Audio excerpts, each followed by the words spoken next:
ਇਸ ਦਫਾ ਹਾਲੇ ਤੱਕ ਨਹੀਂ ਹੋਈ। ਪਿਛਲੀ ਦਫਾ ਹੋਈ ਸੀ। ਪਿਛਲੀ ਦਫਾ ਹੋਈ ਸੀ, ਉਹਦੀ ਵਜ੍ਹਾ ਤੋਂ ਫਿਰ ਹੁਣ ਇੱਥੇ ਸਟੇ ਕੀਤਾ ਹੈ ਅੱਛਾ ਜੀ। ਵੀ ਕੋਈ ਚੋਰੀ ਵਗੈਰਾ ਨਾ ਹੋਵੇ। ਤੁਸੀਂ ਕਿੰਨੀ ਫੈਮਿਲੀ ਤੁਹਾਡੀ? ਇੱਥੇ ਅਸੀਂ 7 ਭਾਈ ਹਾਂ ਤੇ ਤਕਰੀਬਨ 20-25 ਅਫਰਾਦ ਬਣ ਜਾਂਦੇ। ਕਿਹੜੀ ਬਰਾਦਰੀ ਹੈ ਤੁਹਾਡੀ? ਮਹਾਰ। ਮਹਾਰ।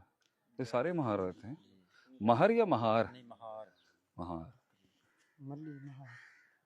ਤੇ ਕਿਸ ਤਰ੍ਹਾਂ ਜ਼ਿੰਦਗੀ ਚੱਲਦੀ ਪਈ ਹੈ ਇੱਥੇ? ਜ਼ਿੰਦਗੀ ਬਸ ਫਿਰ ਜ਼ਿਮੀਂਦਾਰ ਕਿਸਾਨ। ਨਹੀਂ ਖਾਣ ਪੀਣ ਵਾਸਤੇ ਕੀ ਹੈਗਾ ਤੁਹਾਡੇ ਕੋਲ? ਉਹ ਪਹਿਲੇ ਚੀਜ਼ਾਂ ਇੱਥੇ ਜਿਹੜੀਆਂ ਸਟਾਕ ਕੀਤੀਆਂ ਹੋਈਆਂ ਸੀ ਫਿਰ ਉਹ ਗੰਦਮ ਹੈਗੀ ਤੁਹਾਡੇ ਕੋਲ? ਹਾਂ ਗੰਦਮ ਰੱਖੀ ਹੋਈ ਹੈ। ਤੇ ਸਾਲਨ ਸੁਲਨ ਵਾਸਤੇ ਚਾਵਲ ਚੂਵਲ? ਬਸ ਉਹ ਉੱਥੋਂ ਬਾਹਰੋਂ ਲੈ ਕੇ ਆ ਜਾਂਦੇ ਜਾਂ ਪਾਣੀ ਦਾ ਸਭ ਤੋਂ ਜ਼ਿਆਦਾ ਮਸਲਾ ਤਾਂ ਪਾਣੀ ਤੇ ਅਗਰ ਇਹ ਹੋਰ ਵੱਧ ਗਿਆ ਫਿਰ ਕੀ ਕਰੋਗੇ? ਇਹ ਪਾਣੀ ਸਟਾਕ ਕੀਤਾ ਹੋਇਆ ਹੈ। हैं?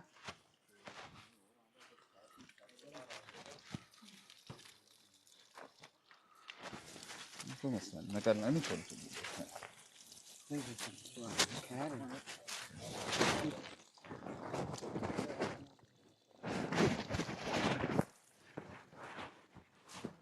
नहीं तो रोज एक खाना तो नहीं खा सकते ना तुसी। तो की किस तरह गुजारा कर रहे हो? वक्त गुजारना ना बस मकसद ये है कि ਤੇ ਤੁਹਾਡੇ ਅੰਦਾਜ਼ੇ ਦੇ ਨਾਲ ਕਿੰਨਾ ਵਕਤ ਲੱਗੇਗਾ ਇਹਨੂੰ ਥੱਲੇ ਆਉਣ 'ਚ? ਉਤਰਨ 'ਚ ਕਿੰਨਾ ਟਾਈਮ ਲੱਗ ਜਾਏਗਾ ਇਹਨੂੰ? ਤਕਰੀਬਨ ਮਹੀਨਾ ਡੇਢ 2 ਮਹੀਨੇ ਲੱਗ ਜਾਣਗੇ। ਮਹੀਨਾ ਡੇਢ ਮਹੀਨੇ ਤੋਂ? ਜੀ। ਤੇ ਜ਼ਿੰਦਗੀ ਕਿਸ ਤਰ੍ਹਾਂ ਚਲੇਗੀ ਅਗਰ ਤੁਸੀਂ ਬਾਹਰ ਨਹੀਂ ਆਓਗੇ? ਬਾਕੀ ਸਾਡੇ ਇਹ ਵੀ ਨਾ ਮਸਲਾ ਹੈ ਨਾ ਕਿ 30-35 ਲੱਖ ਦੇ ਪਲੇਟਾਂ ਸੋਲਰ ਸਮਾਨ ਵਗੈਰਾ। ਸੋਲਰ ਲਾਏ ਤਾਂ ਸੀ ਤੁਸੀਂ? ਹਾਂਜੀ ਮੋਟਰਾਂ ਹਾਂ ਪਹਿਲੀ ਵਾਸਤੇ ਸਹੀ। ਤੇ ਛੱਤ ਦਾ ਸਮਾਨ ਹੈ। 7 ਭਰਾ ਅੰਦਰ ਹੀ ਨੇ? ਨਹੀਂ ਹੁਣ ਇਸ ਵਕਤ ਮੌਜੂਦਾ ਵਕਤ ਮੈਂ ਇਕੱਲਾ ਹੀ ਹਾਂ। ਅੱਛਾ। ਬਾਕੀ ਸਾਰੇ ਬਾਹਰ ਨੇ, ਉਹ ਜਾਨਵਰ ਲੈ ਕੇ ਬਾਹਰ ਗਏ। ਕੋਈ ਤੁਹਾਡਾ ਡੰਗਰ ਡੁੰਗਰ ਮਰੇ? ਇਸ ਦਫਾ ਤਾਂ ਨਹੀਂ ਮਰੇ, ਪਿਛਲੀ ਦਫਾ ਮਰੇ। ਹੁਣ ਹਾਲੇ ਤੱਕ ਨਹੀਂ ਮਰੇ। अर्जेंट किसी चीज़ की ज़रूरत है ਤੁਹਾਨੂੰ? ਫਿਲਹਾਲ ਤਾਂ ਸਾਨੂੰ ਪਾਣੀ ਦੀ ਜ਼ਰੂਰਤ ਹੈ। ਪਾਣੀ ਨਹੀਂ ਹੈਗਾ? ਪਾਣੀ ਪਾਣੀ ਦਾ ਕੀ ਤਰੀਕੇਕਾਰ ਹੈ? ਪਾਣੀ ਵਾਸਤੇ ਸਟਾਕ ਕੀਤਾ ਹੋਇਆ ਹੈ। ਨਹੀਂ ਵੈਸੇ ਪਾਣੀ ਕਿਧਰੋਂ ਆਏਗਾ ਬਾਹਰੋਂ? ਐ ਨਾਂਬੇ ਇਹ ਉੱਥੋਂ ਬੰਨ ਤੋਂ ਹੀ ਆਏਗਾ। ਫਿਲਟਰ ਲੱਗਿਆ ਹੋਇਆ ਨਾ ਬਾਹਰ ਕੋਪਰ ਵੀ। ਤੁਸੀਂ ਇਹ ਕਿਸ ਤਰ੍ਹਾਂ ਲੈ ਕੇ ਆਏ ਸੀ? ਇਹ ਤਾਂ ਪਹਿਲੇ ਅਸੀਂ ਪਾਣੀ ਸਟਾਕ ਕੀਤਾ ਨਲਕਿਆਂ ਵਾਲਾ। ਹੁਣ ਨਲਕੇ ਸਾਡੇ ਡੁੱਬੇ ਹੋਏ ਨੇ, ਹੁਣ ਅਸੀਂ ਪਾਣੀ ਨਹੀਂ ਇਸਤੇਮਾਲ ਕਰ ਸਕਦੇ। ਇਹ ਤਾਂ ਜ਼ਹਿਰ ਹੈਗਾ। ਹਾਂ ਹੁਣ ਸਾਡੇ ਕੋਲ ਖਤਮ ਹੋ ਜਾਏਗਾ ਤਾਂ ਫਿਰ ਸਾਨੂੰ ਬਾਹਰੋਂ ਹੀ ਲੈਣਾ ਪਏਗਾ।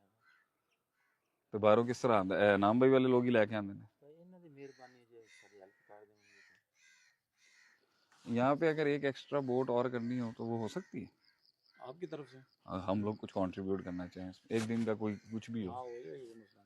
ये क्या रेंट है इसका अगर रेंट पे लें तो? रेंट तो चलो खरीदनी भी होए किन्ने दी पैंदी है? ये तो अंदाजा नहीं वैसे। ਇੱਥੇ ਕਿੱਥੇ ਬੰਦੀ ਹੈ ਕਰੀਬ? ਲਾਹੌਰ ਤੋਂ ਜਾਣੀ ਪੈਗੀ ਮੋਟਰ ਦੇ ਨਾਲ। ਤੁਸੀਂ ਆਪਰੇਟ ਤੇ ਆਪ ਕਰ ਲੋਗੇ ਨਾ? ਦੂਜਾ ਆਪਰੇਟਰ ਹੈਗਾ ਤੁਹਾਡੇ ਨਾਲ? ਠੀਕ ਹੈ ਜੀ। ਦੂਸਰਾ ਸਾਰੇ ਨਾ ਮੈਡੀਸਨ ਵਗੈਰਾ ਦੀ ਕਿਹੜੀ ਮੈਡੀਸਨ ਕਿਹੜੀ ਜੀ? ਤਾਂ ਉਹਨਾਂ ਸਾਨੂੰ ਇਸ ਪਾਣੀ ਦੇ ਵਿੱਚ ਮਸਲੇ ਬਣੇ ਨੇ ਪੈਦਾ ਹੋ ये स्किन डिजीज होना शुरू हो गई, पानी में से आने जा रहे हैं ਇਹ ना। ਹੁਣ ਮੈਂ ਦਵਾਈ ਲੈਣ ਵਾਸਤੇ ਜਾ ਰਿਹਾ ਹਾਂ। ਸਹੀ ਹੈ। ਇਹ ਇਨਫੈਕਸ਼ਨ ਹੈਗੀ ਹੈ ਰਹਿੰਦਾ? ਇਨਫੈਕਸ਼ਨ ਹੈ। ਇਨਫੈਕਸ਼ਨ ਬਹੁਤ ਜ਼ਿਆਦਾ ਹੋਇਆ ਪਾਣੀ ਜਦੋਂ ਰੋਕਣਾ ਹੈ ਨਾ वो कंटेमिनेटेड वाटर हो गया ना सारा। ਪਾਣੀ ਸੇ ਖਰਾਬ ਹੋ ਜਾਣਾ। ਤੇਰਾ ਕੀ ਤਰੀਕੇਕਾਰ ਹੈ? ਹੁਣੇ ਬਾਹਰ ਡਾਕਟਰ ਕੋਲ ਚੈੱਕ ਕਰਾਂਗੇ ਤੇ ਫਿਰ ਦਵਾਈ ਲੈ ਕੇ ਇਹ ਇਲਾਜ ਤੇ ਹੋ ਜਾਂਦਾ ਨਾ ਇਹਦਾ? ਇਲਾਜ ਤਾਂ ਹੋਏਗਾ। अल्लाह ताला आसानी करे।